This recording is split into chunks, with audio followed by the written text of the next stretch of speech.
एक राजा था, उसको इत्र का बड़ा शौक था। सुगंधी सुगंधी इत्र मंगा के रखता था और अपने कपड़ों पे लगाता था। कईयों को शौक होता है, लगाए रखता था। दाढ़ी थी तो दाढ़ी में भी इत्र लगाता था, ऐसा शौकीन आदमी। मूंछों पे थोड़ा लगा देता ताकि उसको भी सुगंध आती रहे। दाढ़ी पे लगा देता, कपड़ों पे लगा। एक दिन क्या हुआ कि वो इत्र लगा रहा था ना, तो एक दो बूंद इत्र की ढुल गई नीचे जमीन पर। तो लगा कि अरे मेरी कीमती इत्र ढुल गई। ओहो हो। इधर उधर देखा, फिर इत्र जो ढुली हुई थी ना, एक बूंद वो उठाई, जमीन पर से गिरी हुई उठाई और दाढ़ी में लगा दी, ऐसा करके। लगाने के बाद राजा ने देखा कि एक मंत्री देख गया था कि जमीन पर एक बूंद इत्र ढुली, वो उठाकर उसने लगा दी। राजा को लगा कि अब ये मेरी नाक कटवाएगा कहीं, कि एक बूंद इत्र नीचे ढुली, वो उठाकर राजा ने दाढ़ी पर लगा दी। धरती पर से गिरी हुई, लोग वहां आते जाते अपने पैर रखते हैं, वही बूंद उठाकर दाढ़ी पे लगाई। ऐसी तो क्या कंजूसी। तो राजा ने अपनी धाक जमाने के लिए एक दिन दरबार में सभा लगी हुई थी, वो मंत्री भी बैठा था।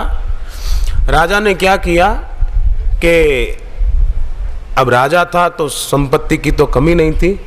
एक घड़ा छोटा सा इत्र से भरा हुआ वो अपने सामने मंगवा के रखा और जानबूझकर कि भाई मेरे को कोई पड़ी नहीं है, कितना भी इत्र ढुल जाए, कोई एक दो बूंद की तो बात ही क्या है, जानबूझकर ठोकर मारी और इत्र का जो छोटा घड़ा था वो ढुल गया।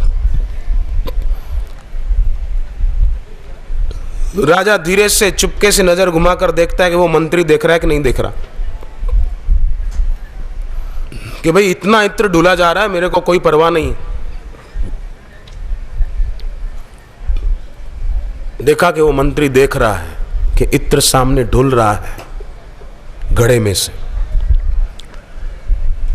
राजा खुश हुआ कि अब मेरी इंप्रेशन जम जाएगी कि भाई मैं कोई ऐसा नहीं कि एक बूंद नीचे से उठाकर दाढ़ी में लगाऊं। पर मंत्री ने कहा, राजन एक घड़ा तो क्या, कई घड़े भर के आप इत्र ढोलो, उससे क्या हो जाएगा, पर जो एक भूल हो गई वो तो हो ही गई, उसकी भरपाई नहीं हो सकती, उसको आप वो उसकी रिकवरी नहीं कर सकते, वो तो हो गई। भूल छोटी सी भी हो, भूल तो भूल है। एक बूंद इत्र उठाई थी, घड़ा भर के ढोल दी, पर उससे वो भूल सुधर नहीं सकती। व्यक्ति को अपने जीवन काल में ये छोटी सी कहानी प्रेरणा देती है कि सावधान रहना चाहिए। सावधानी का नाम भक्ति है, साधना है। और सावधानी क्या है कि मुझे किसी से कोई सुख नहीं चाहिए, बस ये सावधानी है।